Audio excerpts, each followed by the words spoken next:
하나님 우리 아버지와 우리 주 예수 그리스도로부터 오는 은혜와 평강이 오늘 주일 공동 예배 참석하신 우리 팔복교회 모든 교우 여러분들에게 함께 있기를 바랍니다.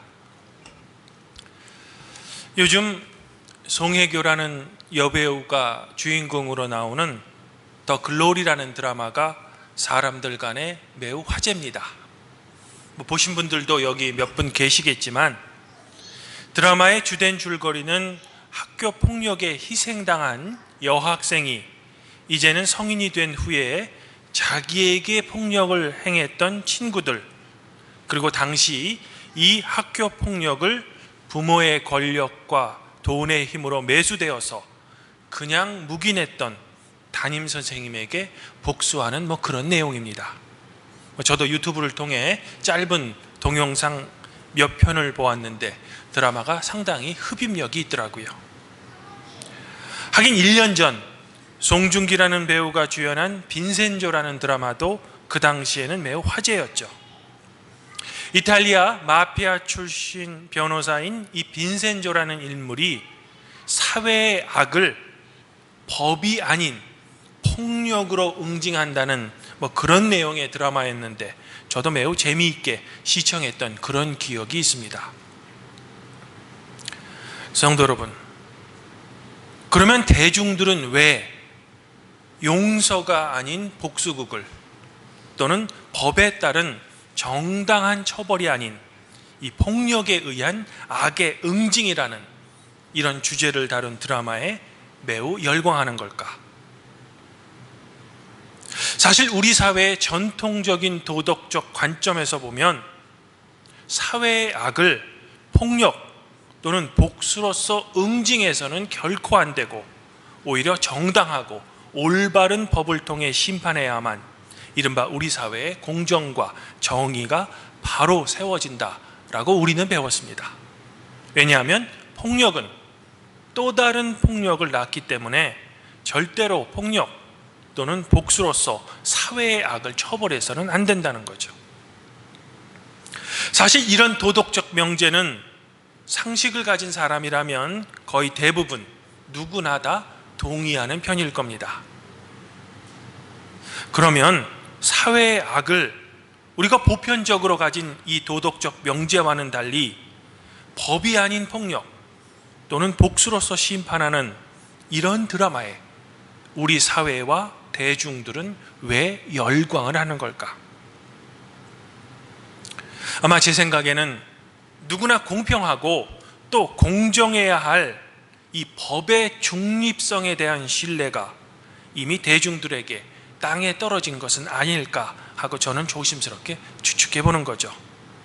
즉 상당한 재력이나 권력은 가진 사람들에게는 오히려 특혜 또는 면죄부를 주고, 반면에 이른바 돈이 없고 사회적 빽이 없는 사람들에게는 아주 엄격한 법의 잣대를 대는 이 법의 이중성에 사람들은 실망하고 더 이상 법을 신뢰하지 않는 것 같다라는 겁니다. 참으로 안타까운 우리 사회의 현실이 아닐 수 없죠.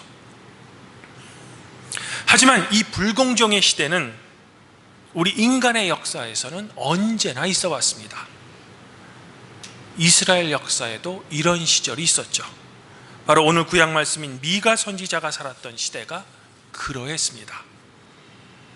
미가 선지자는 당시 남유다에서 벌어지는 이 통치 지도자들의 악행을 이렇게 고발하고 있습니다. 이스라엘 족속의 통치자들아, 정의를 아는 것이 너희의 본분이 아니냐? 너희가 선을 미워하고 악을 기뻐하여 내 백성의 가죽을 벗기고 그 뼈에서 살을 뜯어 그들의 살을 먹으며 그 가죽을 벗기며 그 뼈를 꺾어 다지기를 남비와 속 가운데 담을 고기처럼 하는도다. 즉 백성을 다스리는 지도자와 통치자들이 마땅히 갖춰야 할 가장 중요한 덕목인 바로 정의를 하는 것인데, 오히려 이들은 정의를 알기는커녕 선을 미워하고 악을 기뻐하는 사람들이라는 겁니다. 그러면서 이들의 악행을 성경은 식인종의 비유로 지금 비유하고 있는 겁니다. 그러면 이런 통치자들의 잘못을 하나님의 말씀으로 꾸짖어야 하는 예언자들은 당시에는 어떠했을까? 미가 선지자는 이 예언자들의 악행에 대해서도 이렇게 고발합니다. 내 백성을 유혹하는 선지자들은 이 이에 물 것이 있으면 평강을 외치지만 그 입에 무엇을 채워주지 아니하는 사람들에게는 전쟁을 준비하는도다. 하나님의 말씀을 있는 그대로 받아서 백성들에게 올바르게 전해야 하는 사명이 있는 예언자들도 자기에게 뇌물을 바치는 사람에게는 평화를 예언하지만 그렇지 않는 사람들에게는 재앙을 선포한다고 당시 예언자들의 이중성을 미가 선지자는 고발하고 있는 겁니다. 이렇게 정치 지도자나 이를 견제해야 하는 의무가 있는 당시 예언자들이 이 모양이니 유다 사회의 공정과 공평이 제대로 설 리가 없죠. 그런데 역설적이게도 이런 불공정한 사회에서 하나님께 드리는 제사의 양식만큼은 엄청나게 발달했습니다. 하긴 사회가 어지러울수록 우리 인간은 다른 곳, 특별히 종교 분야의 화려한 제사 양식으로부터 위로를 받으려고 합니다. 내용이 빠진 그저 화려한 형식에서 위로를 얻으려는 거죠. 해서 최상의 제물인 1년 된 송아지, 수천 마리의 양, 수만 줄기의 강의 기름을 이 제물로 준비하면 높으신 하나님이 과연 기뻐하실까라고 자문하고 있는 겁니다. 아니, 심지어는 나의 맏아들을 나의 죄를 위하여 하나님께 바치면 혹시 하나님이 기뻐하지 않으실까라고 묻고 있는 겁니다. 그러면 이에 대해 미가 선지자는 과연 오늘 말씀에서 무엇이라고 답변하고 있는 걸까? 미가 선지자는 하나님께서는 이미 선한 것이 무엇인지를 당신의 백성들에게 보여주셨다라고 선포하면서 하나님께서 백성들에게 정말로 요청하시는 것, 백성들에게 요구하시는 것을 다음과 같은 3가지로 선포하고 있습니다. 가장 첫 번째는 정의를 구하는 겁니다. 그러면 여기서 우리에게 이런 질문이 자연스럽게 듭니다. 미가 선지자가 말한 이 정의란 무엇일까? 최근에 마이클 샌델이라는 미국의 하버드 대학교 정치철학자가 지은 정의란 무엇인가라는 책이 지난 몇 년간 스테디셀러였는데 우리는 이 정의라는 것을 알기 위해 이런 종류의 책들을 읽어야만 하는 걸까? 그럴지도 모릅니다. 하지만 제가 예를 들어 설명하면 미가 선지자가 말한 정의란 이런 것인지도 모르겠습니다. 유튜브를 통해 이미 아시는 분도 계시겠지만 딸은 아파서 누워있고 손자들은 굶고 있어서 이 빵을 훔친 할머니가 현행범으로 잡혀서 재판을 받았습니다. 할머니는 자신의 범죄를 인정하고 잘못을 시인하며 어쩔 수 없었음을 법에 호소했습니다.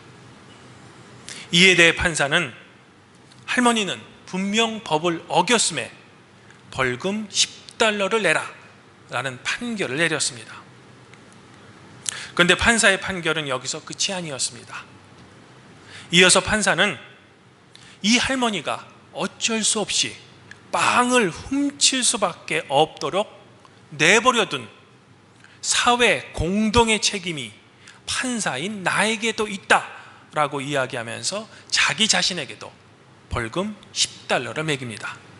스스로 사회적인 공동 책임을 물은 거죠.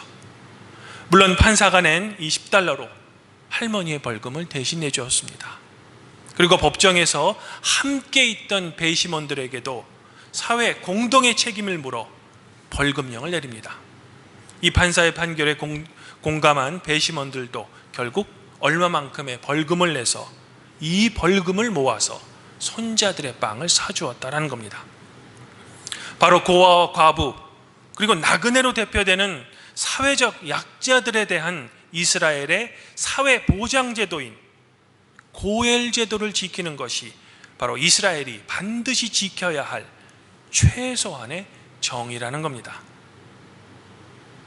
그러나 사실 제가 소개해드린 이런 일들은 우리의 마음을 매우 따뜻하게는 해주지만 어떻게 보면 문화가 다른 우리와는 약간 동떨어진 이야기인지도 모르겠습니다. 그래서 오늘 미가 선지자가 말한 정의를 이런 식으로 설명하는 것은 실제로 우리의 피부에 잘 와서 닿지 않을지도 모릅니다. 이런 이유로 저는 하나님께서 우리에게 요구하시는 정의를 구한다는 것을 실제 우리가 가장 실천하기는 쉬워 보일지라도 잘 실천하지 못하는 한 가지 덕목을 성도 여러분들에게 대신 제시하고 싶습니다. 그것은 바로 모든 종교에서 발견되는 황금률입니다. 즉, 내가 하기 싫은 거, 내 가족이 하기 싫은 거, 다른 사람에게 시키지 않는 것이 바로 미가 선지자가 말한 최소한의 정의라는 겁니다. 그런데 사실 이것만큼 우리가 잘 지키지 못하는 것도 없습니다. 이것만 잘 지켜도 우리 사회에서 서로 얼굴을 붉히거나 감정 상할 일도 많이 줄어들 것 같습니다. 이른바 말하는 갑질, 학교 폭력, 미투, 직장 내 괴롭힘 등은 다 이것을 잘 지키지 못해 일어나는 일들이기 때문이죠. 그러니 우리는 그리스도인으로서 최소한 이것만큼은, 즉 내가 하기 싫은 일, 내 가족이 하기 싫은 일을 다른 사람에게 시키는 것만큼은 하지 말며 살아야 한다는 겁니다. 이제 두 번째는 인자를 사랑하는 것입니다. 이 구절에서 우리가 오해하지 말아야 할 것은 여기서 인자는 사람의 아들 또는 어진 사람을 의미하는 게 아닙니다. 그러니 인자이신 예수님을 사랑하라, 이런 뜻이 아닙니다. 이 구절에서 인자는 본래는 히브리어로 헤세드, 즉 하나님의 신실하심을 의미합니다. 어떻게 보면 오늘 마태복음의 예수님의 산상설교는 이 미가 선지자가 말한 헤세드를 예수님께서 아주 구체적으로 풀어서 설명해 주신 거죠. 다시 말해 심령이 가난한 사람, 애통하는 사람, 온유한 사람, 의에 줄이고 목이 마른 사람, 마음이 청결한 사람, 화평케 하는 사람은 하나님의 아들이라 일컬음을 받으며 복을 받게 될 것이라 라는 겁니다. 이제 마지막 세 번째로 하나님께서 우리에게 요구하시는 것은 겸손하게 하나님과 동행하는 거죠. 마치 오늘 우리가 함께 부른 주와 같이 길 가는 것처럼 말입니다.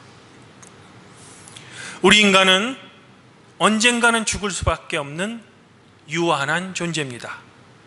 그러하기에 우리가 이 유한한 한계를 스스로 인정하고 겸손하게 하나님과 동행하라는 겁니다.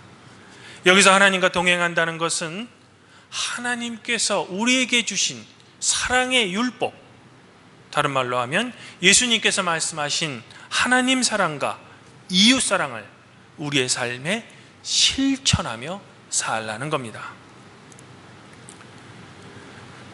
사랑하는 성도 여러분, 오늘 구약 말씀 중 이 미가서 6장 6절부터 8절은 이 미가서 전체에서 가장 중요한 구절로 알려져 있습니다. 사실 미가 예언자보다 앞서 살았던 사무엘도 이미 하나님께서는 당신에게 드리는 제물 또는 제사보다도 순종을 더 원하신다라는 하나님의 의지를 전한 적이 있습니다. 즉 종교적 의식보다는 삶에 있어서 율법의 실천을 강조한 거죠. 이는 사도 바울이 로마서 12장 1절에서 말한 너희 몸을 하나님이 기뻐하시는 거룩한 산제물로 드리십시오. 이는 당신들이 드릴 영적 예배입니다. 라는 말씀과 일맥상통하다는 겁니다. 더불어 루터의 95개조 논제의 핵심인 회개란 신자의 모든 삶이 하나님께로 돌아서는 것, 그저 마음의 결심만 바꾸는 내적 회개가 아니라 하나님 사랑과 이웃 사랑을 구체적으로 우리의 몸의 실천으로 우리의 삶에 나타내는 것과 동일하다라는 겁니다. 이제 저의 말씀을 정리합니다. 미가 선지자는 하나님께서 성도 여러분들에게 요구하시는 것은 바로 하나님께 드리는 화려한 제사 또는 넘치는 예물이 아니라 여러분들의 삶에서 정의를 구하며 하나님의 신실하심에 따라 여러분도 신실하게 살며 하나님의 율법을 여러분들의 삶에서 실천하며 사는 것이라고 말하고 있는 겁니다. 바로 사도 바울이 말한 영적 예배를 드리라는 거죠. 주님 안에서 한 형제자매인 팔복교회 성도 여러분, 오늘 시편 기자는 하나님께 이렇게 묻습니다. 여호와여, 주의 장막에 머무를 자 누구오며 주의 성산에 자는 자가 누구입니까? 그러면서 시인은 이 질문에 이렇게 답합니다. 정직하게 행하며 공의를 실천하며 그의 마음에 진실을 말하며 그의 혀로 남의 허물을 말하지 아니하고 그의 이웃을 비방하지 아니하며 그의 눈은 망령된 자를 멸시하고 여호와를 두려워하는 사람들을 존대하는 사람들입니다. 이런 일을 행하는 사람은 영원히 흔들리지 않습니다. 아무쪼록 우리 팔복교회 성도 여러분들은 법의 신뢰성이 땅에 떨어지고 상식이 무너지는 것 같은 이 세상이 성도 여러분들을 속이고 또 지치게 하고 삶의 고난이 여러분들을 쓰러뜨릴지라도 결코 낙심하거나 실망하지 마시고 하나님의 정의를 사랑하며 정직하게 행하며 겸손하게 하나님과 동행하시기를 저는 지금 소망해 보고 싶은 겁니다. 또한 바라기는 이렇듯 겸손하게 하나님과 동행하시는 우리 팔복교회 모든 성도 여러분들 자신과 여러분들의 가정에 하나님의 놀라운 위로 그리고 그분의 따뜻한 격려가 항상 함께 있기를 성부와 성령과 함께 지금도 우리를 다스리시는 성자 우리 주 예수 그리스도 이름으로 간절히 축원드립니다.